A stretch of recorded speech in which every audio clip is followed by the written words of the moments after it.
Herkese merhaba, ben Gürkan Oymacı.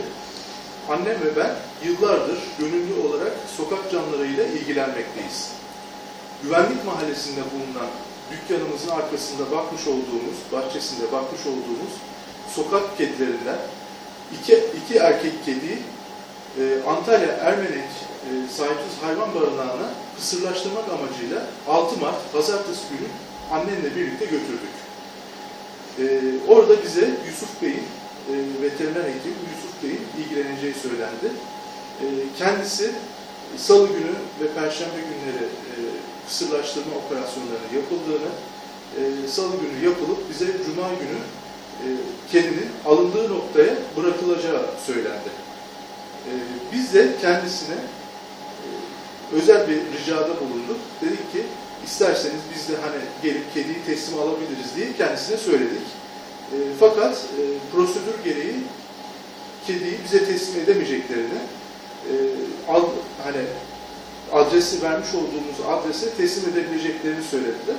Biz de prosedürlere annemle saygı duyarak tamam dedik. Yalnız kendilerinden özel bir ricada bulunduk. Bizim dükkanımızın önünde bakmış olduğumuz, esnaf arkadaşlarımızla birlikte bakmış olduğumuz bir sokak köpeği var. Kendisi kedilere karşı çok hırçın davranışlar göstermektedir. Bizim korkumuz hani gelip de dükkanın önüne bıraktıklarında kedilere bir zarar vermelerinden korktuk. O yüzden dedik ki özel ricada bulunduk. Gelmeden önce bizi aranmasını talebinde bulunduk. Bizi arayamayacaklarını söylediler. Bu işte özel hayvan muamelesini görüyormuş, sahipli hayvan oluyormuş.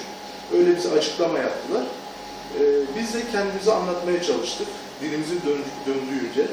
Biz gönüllü olarak sokak hayvanlarıyla ilgileniyoruz. Biz bunun ticaretini yapmıyoruz. Kesinlikle başka yerden alıp da kısırlaştırıp da parayla satmıyoruz. Veya kısırlaştırma parası almıyoruz. Veya ne bileyim, biz cebimizden katarak, yıllardır katarak bütçemiz doğrultusunda bir şeyler yapmaya çalışıyoruz. Ve bize dedi ki, geldiğinde kediyi görürsünüz dediler. Tamam dedik, saygı duyduk. Perşembe günü havaalanına misafirimizi bırakmak için gittiğimizde kedilerin akıbetini öğrenebilmek amacıyla veteriner Ermenek barınağına uğradık annemle beraber. Fakat orada ne hikmetse Okan Bey adında bir görevli bize çok sert bir şekilde hani buraya giremezsiniz, edemezsiniz, zaten açık olan kafeslere bu şekilde bize tepkiler gösterdiler. Yani bilemiyorum neden böyle tepki veriyorlar. Belki tabii başka şeylerle karşılaşıyor olabilirler orada. Hani onlara da saygı duymak istiyorum. Kısacası pazartesi günü, cuma günü kediler bize gelmedi. Biz aradık. Dedik böyle böyle kediler bırakılacaktı. Pazartesi günü bırakılacağı söylendi, yoğunluk olduğu. Pazartesi günü kediler gelmedi. Salı oldu, kediler gelmedi. Bugün günlerden 15 Mart Çarşamba günü biz ne oldu düşüncesiyle Ermenek Sahipsiz Hayvan Barınağı'na gittik annemle beraber. Bize kedilerin teslim edildiği söylendi, dükkanımızın önüne bırakıldığı söylendi ve videosunu çekmiş arkadaşlar, bize gösterdiler. Korktuğumuz başımıza geldi. Kedi, bu bıraktığımız iki kedi, yabani kediler. Yani biz bile zor yakalıyoruz bahçenin arkasında.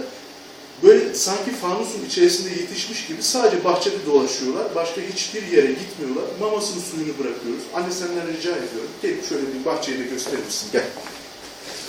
Gel. Bana. Buyurun.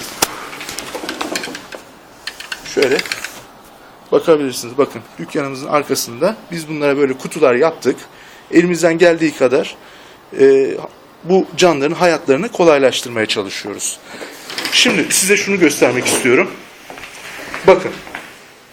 6 Mart Pazartesi günü sağlam olarak verdiğimiz kedi 15 Mart Çarşamba günü ölüsünü aldık. Dükkanın önünden ölüsünü aldık. Buyurun. Diğer kedi de parklı kedi. Buyurun. Kedinin ölüsünü aldık. Sizlerden ricam bu videoyu yayabildiğiniz kadar yaymanızı istiyoruz. bu prosedürün kalkmasını istiyoruz acil bir şekilde. Yani biz şu an kelimelerle anlatamıyoruz üzgünlüğümüzü. Çok üzgünüz. Sizlerden ricamız bu videoyu yayın, bu prosedürün kalkmasını istiyoruz. Ne demek? Yani bu sokak hayvanı olduğu belli. Ne demek bize teslim edemiyorsunuz? Buyurun işte sonuç burada. Yani sonuç bu. Herkese hayırlı günler diliyorum.